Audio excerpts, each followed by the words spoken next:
अशोक खरातची चौकशी सध्या सुरू आहे आणि या चौकशीमध्ये रोजच्या रोज नवनवीन खुलासे समोर येतात।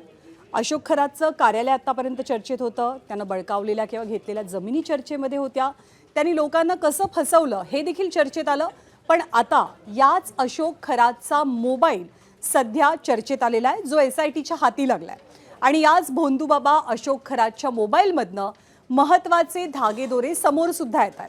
त्याच्या मोबाईलमध्ये 2,500पेक्षा जास्त नावं आहेत, पण ती कोडवर्डमध्ये त्यानं सेव्ह केल्याची माहिती आहे आणि सांकेतिक भाषेमध्ये तो सातत्यानं मेसेजेस पाठवायचा। त्यामुळे काही राजकीय नेते किंवा काही प्रभावशाली व्यक्तींची नावं ही कोड लँग्वेजमध्ये सेव्ह झाली आहेत असा संशय तपास यंत्रणांना आहे। त्यामुळे अशोक खरातच्या मोबाईलमधला डेटा डिकोड करण्याचं काम सध्या युद्धपातळीवरती सुरू आहे। या कामामध्ये सायबर तज्ञ आणि फॉरेन्सिक टीमची सुद्धा मदत घेतली जाते आणि या डेटामुळे जेव्हा डेटा रिकव्हर केला जाईल तेव्हा या डेटामुळे अनेक आर्थिक व्यवहारांचा सुद्धा खुलासा होण्याची शक्यता वर्तवली जाते।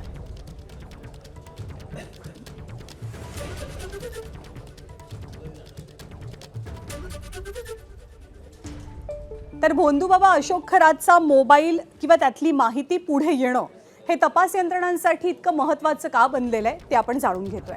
त्याच्या मोबाईलमध्ये 2,500पेक्षा जास्त नंबर सेव्ह करण्यात आलेले आहेत। त्याचबरोबर अशोक खरातनं याच मोबाईलमधनं अनेकांना सांकेतिक भाषेमध्ये मेसेजेस पाठवल्याची माहिती सुद्धा मिळते। काही नेत्यांचे नंबर हे डमी नावानं खरातनं सेव्ह केल्याचा तपास यंत्रणांना संशय आहे। यासोबत काही नंबर वेगळ्या नावानं सेव्ह करून खरात लपवाछपवी करत असल्याचा संशय सुद्धा तपास यंत्रणांना येतोय आणि मोबाईल क्लोन करून खरातचा मोबाईल जो तपास यंत्रणांकडे आहे तो क्लोन करून हा डेटा रिकव्हर करण्याचा सध्या प्रयत्न आहे। तर मोबाईल तपासातनं काही नवीन धागेदोरे समोर येण्याची किंवा हाती लागण्याची शक्यता व्यक्त होते। तर 1 एप्रिलपर्यंत पोलीस कोठडीमध्ये असलेल्या भोंदू खरातच्या नाशिकमधल्या ओकस कार्यालयाची आज SIT आणि फॉरेन्सिक टीमनं झाडाझडती घेतली। या संदर्भातली बातमी आपल्याला बघायचीच आहे, पण खरातच्या मोबाईलमध्ये असलेल्या कोडवर्डमधल्या नावांबद्दल मंत्री संजय शिरसाट नेमकं काय म्हणाले ते देखील पाहूया। आता तोच एक भोंदू बाबा आहे, तर त्याने त्याच्या पद्धतीने केला असेल ना। भोंदू मला जो जगाला जो फसवायला निघाला आहे तो ह्या सगळ्या प्रिकॉशन त्यांनी घेतल्या असाव्यात, म्हणून आता त्यांनी किती जरी कोलंट्या उड्या मारल्या आता जेलमधून तो बाहेर येणार नाही। तर खरात नेमकी कोणती माहिती लपवतोय याचा सध्या तपास यंत्रणांना म्हणजे त्याची माहिती हवी आहे आणि ती कदाचित त्याच्या मोबाईलमधनं डिकोड होण्याची शक्यता आहे। आणि याच भोंदूबाबाच्या ओकस कार्यालयाची आज SITनं आणि फॉरेन्सिक टीमनं सुद्धा झाडाझडती घेतली। यावेळेला काही पीडित महिला सुद्धा उपस्थित होत्या आणि जेव्हा तपासणी झाली तेव्हा फॉरेन्सिक टीमला अनेक महत्त्वाचे पुरावे मिळाले। यात औषधाची बाटली, विविध प्रकाराचे आणि आकारांचे खडे आणि इतर काही वस्तू फॉरेन्सिक आणि SITनं ताब्यात घेतल्यात। सोबतच SITनं डिजिटल पंचनामा सुद्धा केलाय। पीडित महिलांकडून SITनं घटनाक्रम जाणून घेताना मोबाईलमध्ये लाईव्ह स्क्रीनिंग सुद्धा केलं। अशोक खरात विरोधातील लैंगिक शोषणाच्या गुन्ह्यांमध्ये वाढ होण्याची शक्यता सुद्धा आहे। या भोंदूवरती आतापर्यंत लैंगिक शोषणाचे 8 तर आर्थिक फसवणुकीचे 2 गुन्हे दाखल झालेत। भोंदू अशोक खरात याच्या कॅनडा कॉर्नर परिसरातील ओकस प्रॉपर्टीज अँड डेव्हलपर्स या कार्यालयाची आज पुन्हा एकदा तपासणी केली जात आहे, झाडाझडती घेतली जात आहे।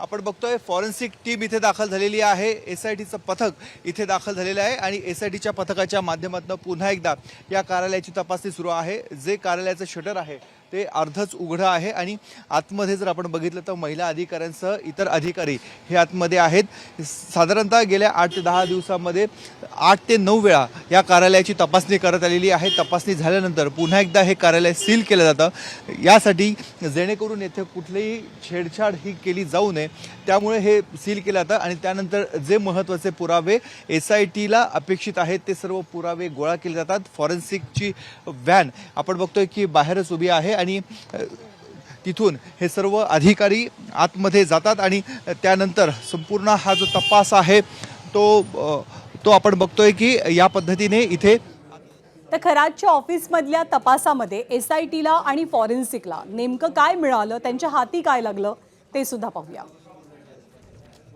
ओकस प्रॉपर्टी कार्यालयामध्ये एसआयटीनं झाडाझडती घेतली. या कार्यालयातनं औषधाची बाटली आणि विविध आकाराचे खडे जप्त केले गेले. एसआयटीनं अनेक महत्त्वाची कागदपत्र सुद्धा ताब्यात घेतली आहेत. या कार्यालयामध्ये फॉरेन्सिक टीम सोबतच एसआयटीनं डिजिटल पंचनामा केला. पीडित महिलांना कार्यालयामध्ये नेलं गेलं आणि घटनाक्रम समजून घेतला. एसआयटी कडून तपासाचं मोबाईलमध्ये लाईव्ह स्क्रीनिंग सुद्धा केलं गेलं.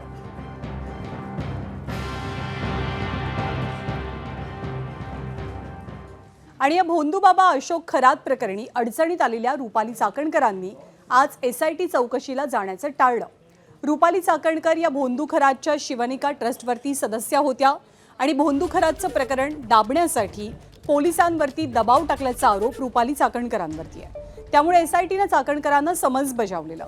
रुपाली चाकणकरांनी महिला आयोगाच्या अध्यक्ष असताना अशोक खरात आणि त्याच्या ट्रस्टला कोणते फायदे दिलेले होते का याची चौकशी एसआयटीला करायची आहे. खरातसोबतचे त्यांचे व्हिडिओज आणि फोटो समोर आल्यावरती रुपाली चाकणकरांना राज्य महिला आयोगाच्या अध्यक्षपदाचा राजीनामा द्यावा लागला आणि त्यानंतर सत्ताधारी राष्ट्रवादी काँग्रेसच्या महिला प्रदेशाध्यक्ष पदावरनं सुद्धा पायउतार व्हावं लागलं.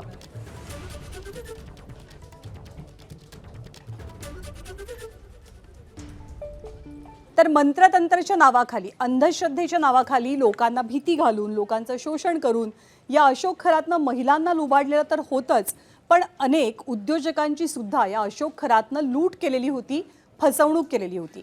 अशोक खरातनं या सगळ्या लोकांवरती गारुड कसं घातलं याचं वर्णन करणारं एका उद्योजकाचं पुस्तक एबीपी माझाच्या हाती लागलेलं आहे.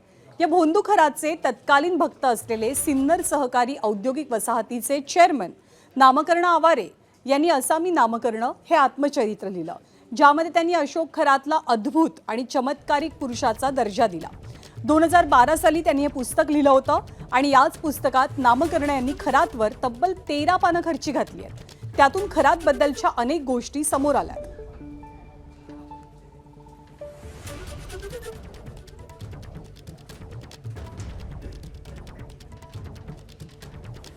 तर ज्यांनी हे पुस्तक लिहिलंय त्यांनी आपल्या पुस्तकामध्ये अशोक खरात बद्दलच्या संबंधांबद्दल नेमक्या कोणत्या गोष्टी सांगितल्यात, खरातबद्दल काय सांगितलंय आपण पाहूया.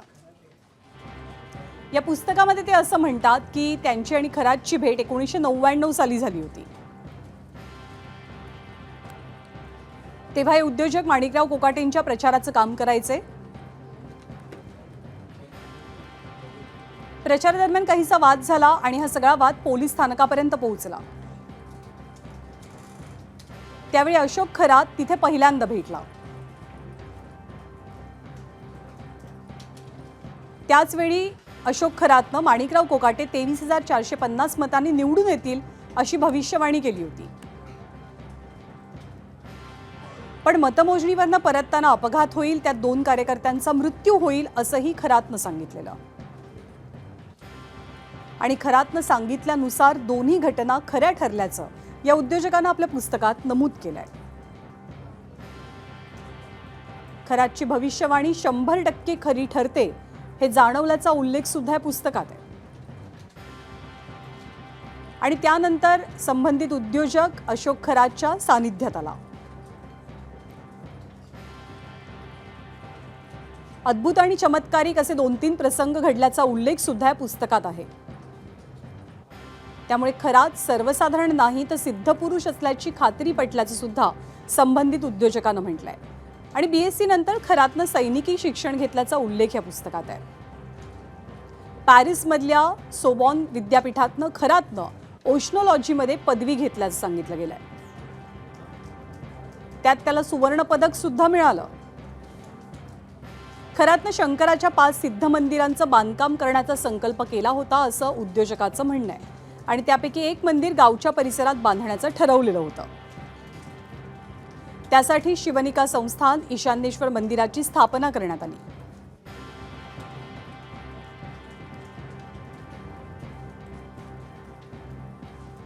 आणि याच अशोक खरात संदर्भात रोजच्या रोज नवनवीन दावे होत आहेत, नवनवीन आरोप केले जात आहेत. खरातचे बड्या मंत्र्यांसोबत संबंध होते असा दावा विजय वडेट्टीवारांनी केलेला आहे. विजय वडेट्टीवार या सगळ्या संदर्भात काय म्हणतात आपण पाहूया.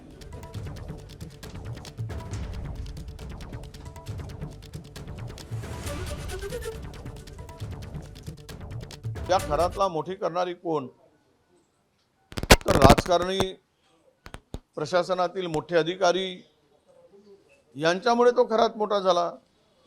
मग हे कारवाईपासून दूर कसे?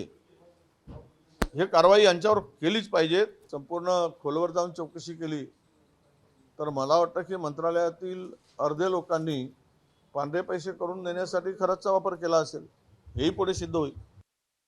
जे लोक आरोप लावतात आहे त्यांना माझा खुला चॅलेंज आहे आपल्या माध्यमातून, खास करून वडेट्टीवारजी. त्यांनी माझ्याकडे एक साधी तक्रार द्यावी. मी एका ट्विटवरनं कारवाई चालू केली आहे. एक ट्विट मी वाचला आहे एका अधिकाऱ्याबद्दल. परंतु वडेट्टीवारजीकडे अधिक माहिती असेल तर प्रेसमध्ये आणि या पद्धतीचा मोठा भोंगा वाजून काही होणार नाही. त्यांना जर खरी चौकशी पाहिजे तर तपास माध्यमांना किंवा सरकारला किंवा मुख्यमंत्र्यांना त्यांनी कळवलं पाहिजे. कुठले अधिकारी यामध्ये इन्व्हॉल्व आहेत त्यांचा पर्दाफाश केला पाहिजे. त्यावर सरकार गंभीरपणे काम करेल, कारवाई करेल. पण नुसता मीडियामध्ये बाईट द्यायचा, मीडियामध्ये प्रसिद्धी मिळवायचा असा उद्योग करू नये. खरातचा प्रकरण सेन्सिटिव्ह आहे. आणि विजय वडेट्टीवार यांच्याप्रमाणे संजय शिरसाट यांनी सुद्धा राज्यातले अनेक IAS IPS अधिकारी खरातच्या संपर्कात असल्याचा दावा केला आहे. माझ्या माहितीप्रमाणे IAS अधिकारी, IPS अधिकाऱ्यांचे सुद्धा त्यांचे संबंध होते. जी काही फायनान्शियल डील झालेली आहेत याच्यामध्ये प्रत्येकाचा आपला पैसा सेफ राहील या दृष्टिकोनातून काही लोकांनी पैसा दिलेला आहे. हे काही अंशी आता बाहेर यायला लागलेलं आहे. परंतु ह्या 8-15 दिवसामध्ये ज्या गतीने तपास चालू आहे तर तपास झाल्यानंतर हे सगळ्यांची नावं समोर येतील. मग कोणी कुणाला पैसा पुरवला का, त्याच्या माध्यमातून हे झालंय का, या सगळ्या गोष्टीचा उलगडा होईल. म्हणून आता डायरेक्ट आरोप करण्यापेक्षा एक 8-15 दिवस जे तपासाला दिशा जेव्हा मिळेल योग्य त्या टायमाला सर्व समोर आल्यानंतर कुणावरही आरोप केले तर त्याला एक महत्त्व प्राप्त होईल. तर अशोक खरातच्या प्रकरणामध्ये आणखी एक गंभीर आरोप केलेला आहे तो तृप्ती देसाईंनी. त्यांनी आरोप केलेला आहे विधान परिषदेच्या माजी उपसभापती नीलम गोऱ्हे यांच्यावरती. अशोक खरात नीलम गोऱ्हेंचा गुरु असल्याचा सनसनाटी आरोप देसाईंचा आहे. तसेच या दोघांमध्ये अनेकदा पुणे मुंबईमध्ये भेटी झाल्याचा दावाही तृप्ती देसाई करतात. सोबतच मंत्रिपदाच्या शर्यतीत असताना सुद्धा नीलम गोऱ्हेंनी खरातची भेट घेतल्याचा आरोप तृप्ती देसाईंचा आहे.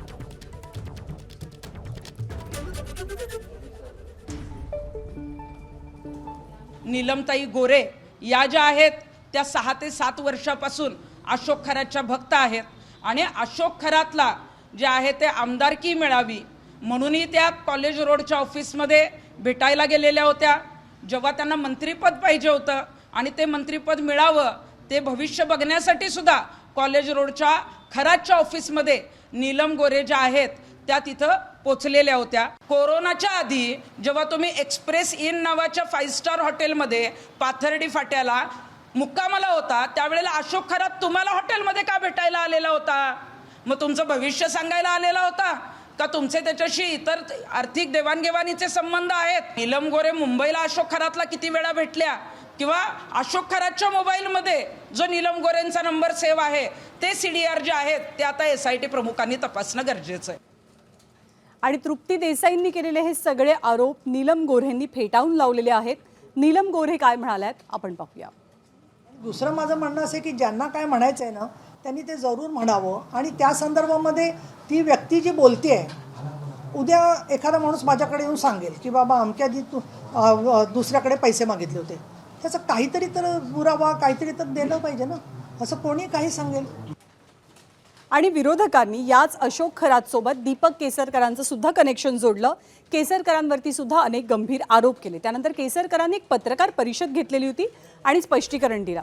पण केसरकरांची हीच पत्रकार परिषद त्यांना महागात पडू शकते कारण दीपक केसरकरांवरती एकनाथ शिंदे कमालीचे नाराज झाल्याची सूत्रांची माहिती आहे. आणि दीपक केसरकरांच्या पत्रकार परिषदेनंतर शिवसेना नेत्यांमध्ये सुद्धा नाराजीचा सूर असल्याचं कळतंय. केसरकरांनी शिंदेंची चुकीच्या व्यक्तीसोबत भेट घडवून आणल्याचं मत अनेक नेत्यांनी व्यक्त केल्याचं कळतंय. भोंदूबाबा अशोक खरातवरती कडक कारवाई करावी असा सूर शिवसेनेतनं सुद्धा उमटू लागलेला आहे. आणि या सगळ्या दरम्यान पक्षातल्या वरिष्ठांकडनं केसरकरांना समज सुद्धा देण्यात आल्याचं कळतंय.